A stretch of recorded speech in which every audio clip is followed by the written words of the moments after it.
Amaravati insider trading. అక్కడ ఎటువంటి insider trading జరగలేదు అని అనేసి సుప్రీంకోర్టు హైకోర్టు క్లియర్గా చెప్పిన తర్వాత కూడా కొందరు వైసీపీ నేతలు అలాగే కొందరు న్యూట్రల్స్ మని మేధావులు అని ముసుగేసుకొని టెక్నికల్గా లేదు ప్రాక్టికల్గా ఉంది అది ఇది అంటే జనాల్ని కన్ఫ్యూజ్ చేసే ప్రయత్నం చేస్తున్నారు. ఫస్ట్ అందులో నిజాలు ఏంటో ఒకసారి వెరిఫై చేద్దాము.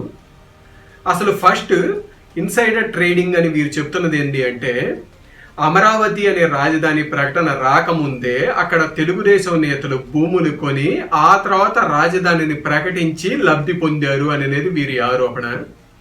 అయితే హైకోర్టు సుప్రీంకోర్టు అలాంటిది ఏమీ జరగలేదు అని క్లియర్గా చెప్పింది.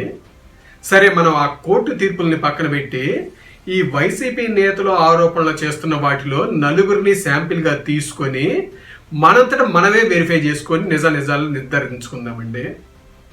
ఇక్కడ ఈ వైసీపీ నేతలు ఆరోపణలు చేస్తున్న వారిలో పయ్యావుల కేశవ్, పర్తిపాటి పుల్లారావు, అలాగే బాలయ్య బాబు చిన్నల్లుడు శ్రీభరత్, అలాగే చంద్రబాబు నాయుడు గారి హెరిటేజ్, ఈ నాలుగిటిని శాంపిల్గా తీసుకుని వెరిఫై చేద్దాము. ఫస్ట్ పయ్యావుల కేశవ్ ఎప్పుడు భూములు కొన్నారు అనేది బుగ్గన అసెంబ్లీ సాక్షిగా చెప్తున్నారు. ఒకసారి ఆ వీడియో చూడండి. ఐనవోలు ఊరు, తుళ్ళూరు మండలము, 48/3 సర్వే నంబరు 2 ఎకరాల 13 సెంట్లు, పయ్యావుల విక్రమసింహ గారు అధ్యక్ష. ఇంకోటి అధ్యక్ష, 12,025 document number 3/11 November 3, 2014 Mangalagiri sub register office, Inavolu గ్రామము, తుళ్ళూరు మండలము, 49/3 సర్వే నంబరు, 1 ఎకరా 96 సెంట్ల అధ్యక్ష. చూశారు కదండి, పయ్యావుల 2014 నవంబర్ 3న భూములు కొన్నాడు అనేసి బుగ్గన అసెంబ్లీలో చెప్పాడు. అలాగే ఇక్కడ సిఐడి వారు పుల్లారావు గురించి చెప్తుంది, నవంబర్ 24న పుల్లారావు అక్కడ భూములు కొన్నాడు అనేసి. క్లియర్ కదండి. బుగ్గనేమో పయ్యావుల తుళ్ళూరు మండలములో నవంబర్ 3న కొన్నాడు అనేసి, అలాగే సిఐడి వారు పత్తిపాటి పుల్లారావు నవంబర్ 24, 2014 కొన్నారు అనేసి చెప్తున్నారు. అలాగే ఈ న్యూస్ పేపర్లో చూడండి. ఇప్పుడు ఇంకా 2014 జూన్ 10న రాజధాని గుంటూరు మరియు విజయవాడ ప్రాంతంలోనే మధ్యలోనే. అలాగే ఆ తర్వాత జూలైలో వచ్చినవి అన్ని నేషనల్ న్యూస్ పేపర్స్, అలాగే తెలుగు న్యూస్ పేపర్స్లో కూడా అండి అమరావతి కేంద్రంగానే రాజధాని అనేసి. సరే, వీటన్నిటినీ వదిలేసేసేయండి. ఇవన్నీ జూలైలోపే వచ్చినవి, అయినా సరే వీటన్నిటిని వదిలేసేసేయండి. ఆ తర్వాత సెప్టెంబర్ 1న అసెంబ్లీలో ప్రకటించారండి రాజధాని గురించి. ఆ తర్వాత సెప్టెంబర్ 13, 2014న సాక్షిలో వచ్చిన ఈ న్యూస్ చూడండి. తుళ్ళూరు, తాడేపల్లి మరియు అమరావతి మండలాల్లోనే రాజధాని, అక్కడ భూ సమీకరణకై జనాల్ని ఒప్పించడానికి మంత్రుల బృందము, అధికారుల బృందము పర్యటనలు చేస్తున్నారు, గ్రామ సభలు నిర్వహిస్తున్నారు అని క్లియర్గా రాశారండి. ఒక్క సాక్షిలోనే కాదండి, అన్ని న్యూస్ పేపర్లలో వచ్చినాయండి. అక్కడనే రాజధాని, అలాగే మంత్రుల బృందము, అధికారుల బృందము తిరుగుతున్నారు అనేసి. అంటే సెప్టెంబర్ 13, 2014లోనే సాక్షితో పాటు అన్ని పేపర్లో తుళ్ళూరు మండలంలో మంత్రులు, అధికారులు తిరుగుతున్నారు భూ సమీకరణ కోసము అని వచ్చిన 2 నెలల తర్వాత నవంబర్లో పుల్లారావు మరియు పయ్యావుల కేసు భూములు కొన్నారు. ఏంటండి ఇందులో తప్పు? ఇంకక్కడ ఇన్సైడర్ ట్రేడింగ్ ఏంటండి? ఆ టైంలో ఆ న్యూస్లతోటి, అలాగే అంతకు ముందే అక్కడ చాలా మంది కొన్నారండి, వీరే కాదు, అందులో వైసీపీ నేతలు కూడా ఉన్నారు. ఆళ్ళ రామకృష్ణారెడ్డి, ఉండవల్లి శ్రీదేవి, యేసురత్నం, నంబూరి శంకర్రావు, బొల్ల వెమ్మనాయుడు, కొడాలి నాని, వీరు కూడా కొన్నారండి అక్కడ భూములు. అసలు 2014 జూన్ నుండి 2014 సెప్టెంబర్ 13 వరకు అక్కడ ఎవరెవరు భూములు కొన్నారు అని రెవెన్యూ రికార్డులు బయట పెట్టవచ్చు కదా అండి. ప్రభుత్వము వారి చేతుల్లోనే ఉంది కదా. సిఐడి అన్నారు, సిట్ వేశారు, అలాగే మీ అందరికి ప్రైజ్ మనీలు అవినీతిని వెలికి తీస్తే అన్నారు, తవ్వి తీయండి అన్నారు. ఇంత గోల చేసి ఒక్కటంటే ఒక్క రికార్డ్ అయినా బయట పెట్టగలిగారా? ఈ న్యూట్రల్స్ మేధావులు అడగొచ్చు కదా అండి ప్రభుత్వాన్ని. ప్రభుత్వం మీ చేతిలోనే ఉంది కదా. 2014 జూన్ నుండి 2014 సెప్టెంబర్ 13 లోపు ఎవరెవరు భూములు కొన్నారు అనే రెవెన్యూ రికార్డులు బయట పెట్టండి, అందులో తెలుగుదేశం నేతలు ఉంటే వారి పేర్లు బయట పెట్టండి అని మేధావులు న్యూట్రల్స్ అడగొచ్చు కదా. అలా అడగకుండా టెక్నికల్, ప్రాక్టికల్, ఇన్సైడర్ ట్రేడింగ్ అది ఇది అంట జనాల్ని ఎందుకంటే ఇలా కన్ఫ్యూజ్ చేస్తారు. పయ్యావుల పుల్లారావు మీటర్లో క్లియర్ కదండి.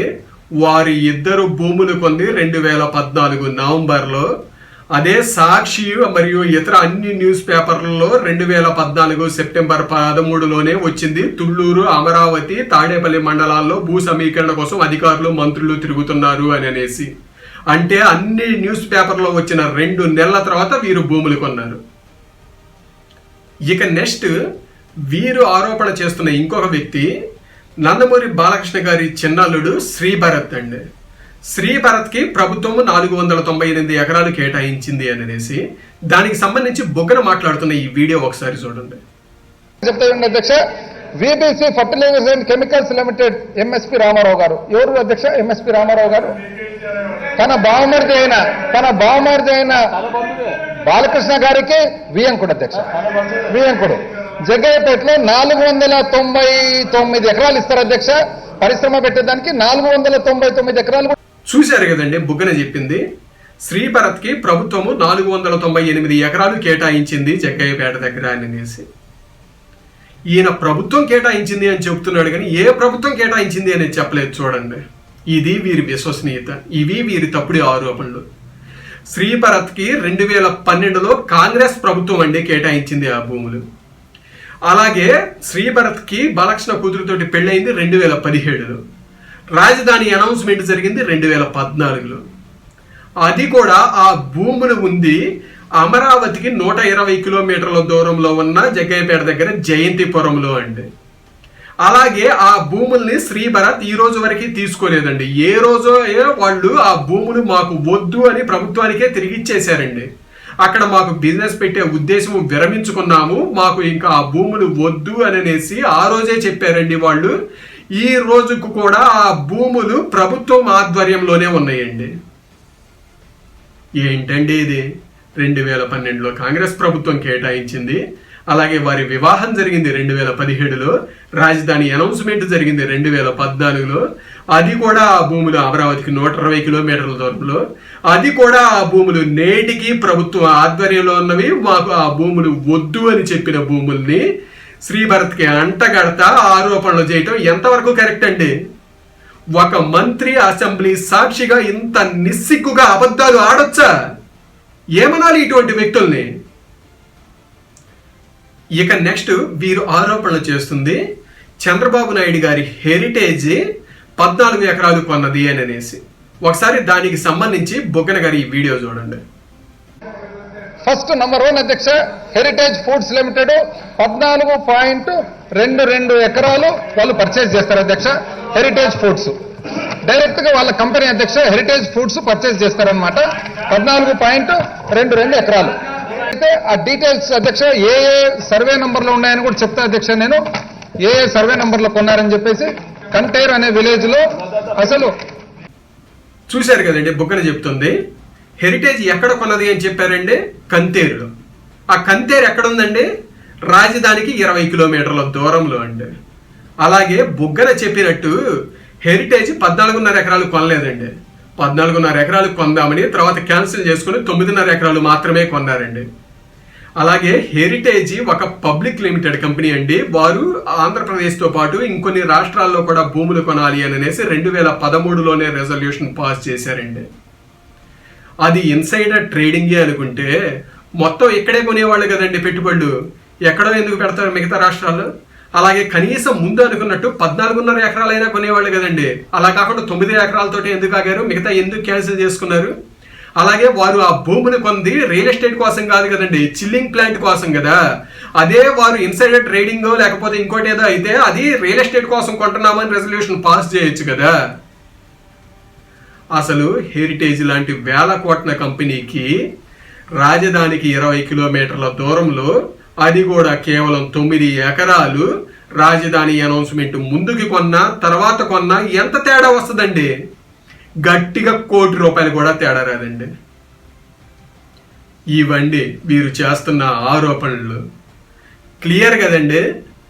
పయ్యావుల పత్తిపాటి పుల్లారావు 2014 నవంబర్లో కొన్నారు. అంతకు ముందు 2 నెలల ముందే సాక్షితో పాటు అన్ని పేపర్లలో వచ్చింది. తుళ్ళూరు, తాడేపల్లి, అమరావతి మండలాల్లో మంత్రుల బృందము, అధికారులు పర్యటిస్తున్నారు. రైతుల్ని భూ సమీకరణకు ఒప్పించడానికి అక్కడే రాజధాని కాబట్టి అని క్లియర్గా వచ్చిన 2 నెలలకు కొన్నారు వీళ్ళు. అలాగే శ్రీ భరత్కి సంబంధించి ఈ రోజుకి కూడా ఆ భూములు ప్రభుత్వ ఆధ్వర్యంలోనే ఉన్నవి. ఆ భూములు మాకు వద్దు అనేసి అతను ఎప్పుడో తిరిగి ఇచ్చేశాడు. అలాగే ఇక చంద్రబాబు నాయుడు గారి హెరిటేజ్ కొంది రాజధానికి 20 కిలోమీటర్ల దూరం కంతేరులో. అది కూడా 2013లోనే రెజల్యూషన్ పాస్ చేశారు. అది కూడా ఆంధ్రలోనే కాదు మిగతా రాష్ట్రాల్లో కూడా కొన్నారు.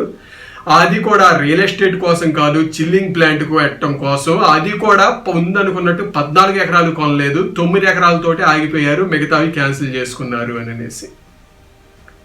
ఇవన్నీ క్లియర్ గా కనపడుతున్నాయి కదండి. ఏముందండి ఇందులో కన్ఫ్యూజన్? మరి ఎందుకంటే వీరు ప్రాక్టికల్స్, టెక్నికల్స్ అది ఇది అంట ఎందుకు వీరు జనాల్ని కన్ఫ్యూజ్ చేసే ప్రయత్నం చేస్తారు? ఇన్ని ఆధారాలతోటి ఎక్స్ప్లెయిన్ చేయటము, అలాగే కోర్టు తీర్పులు దాకా కూడా అవసరం లేదండి. ఈ వైసీపీ నేతలకు కూడా తెలుసు అక్కడ ఇన్సైడర్ ట్రేడింగ్ తొక్క, ఇటువంటి తప్పులు జరగలేదు అనేసి. మన ఆంధ్రప్రదేశ్ దౌర్భాగ్యం ఏంటంటే 1953-55లో ఎక్కడ ఉన్నామో నేడు అక్కడే ఉన్నామండి. నాడు రాజధాని సమస్య గురించి పుచ్చలపల్లి సుందరయ్య గారు రాసింది ఒకసారి చూడండి. రాజధానిని బుద్ధి జ్ఞానం ఉన్న ఎవరైనా కానీ అందరికీ అందుబాటులో ఉండే విజయవాడ, గుంటూరు దగ్గరలోనే పెడతారు తప్పిస్తే ఎక్కడో ఒక మూలకి తీసుకెళ్లి పెట్టరు. ఈ కాంగ్రెస్ వాళ్ళు ప్రాంతీయ తత్వాన్ని రెచ్చగొడతా కర్నూలు, వైజాగ్ అనేసి రెచ్చగొట్టి చివరికి ఎటు కాకుండా చేసి జనాల్ని మోసం చేశారు అనేసి సుందరయ్య గారు తన పుస్తకంలో నాడే రాశాడండి. నాడు అలా కొట్టుకొని చివరికి తెలంగాణకి తీసుకెళ్లి అప్పగించాము. ఇప్పుడు జగన్ రెడ్డి అదే నీచ ఫార్ములా అప్లై చేస్తున్నాడు. నేడు ఎటు కాకుండా పోతున్నాము. అలాగే వైసీపీ నేతలు అమరావతి మీద ఈ ఇన్సైడర్ ట్రేడింగ్ అనే ఆరోపణ ఒకటే కదండి, ఇంకా చాలా ఆరోపణలు చేశారు. అమరావతికి 1,00,000 కోట్లు కావాలని, అమరావతి ముంపు ప్రాంతం అని, ఒకే సామాజిక వర్గం అని, ఇలా చాలా ఆరోపణలు చేశారు. వాటన్నిటికి కూడా ఆధారాలతోటి సహా ఎక్స్ప్లెయిన్ చేస్తా, అలాగే అమరావతి కాన్సెప్ట్ ని డీటెయిల్ గా ఎక్స్ప్లెయిన్ చేస్తా. అమరావతి ఛాలెంజ్ అనే ఒక వీడియో చేశాను. ఆ వీడియో ఈ వీడియో ఎండ్ కార్డ్స్ లో ఇస్తాను, అలాగే డిస్క్రిప్షన్ లో కామెంట్ సెక్షన్ లో కూడా ఇస్తాను. ఒకసారి మీకు టైం ఉన్నప్పుడు అది కూడా చూడండి. అలాగే మీరు ఇదే ఫస్ట్ టైం నా వీడియో చూస్తున్నట్లయితే మన ఛానల్లో మిగతా వీడియోస్ కూడా ఒకసారి చూడండి. ఏవి ఆధారాలు లేకుండా ఉండవండి, అన్ని పూర్తి ఆధారాలతోటే ఇన్ఫర్మేటివ్ గానే ఉంటాయి. మీకు నచ్చితే సబ్స్క్రైబ్ చేసుకోండి, అలాగే మీ మిత్రులకి తెలియజేయండి, అలాగే ఈ వీడియోస్ని మీకు తెలిసిన గ్రూప్స్లో కూడా షేర్ చేయండి. Thank you.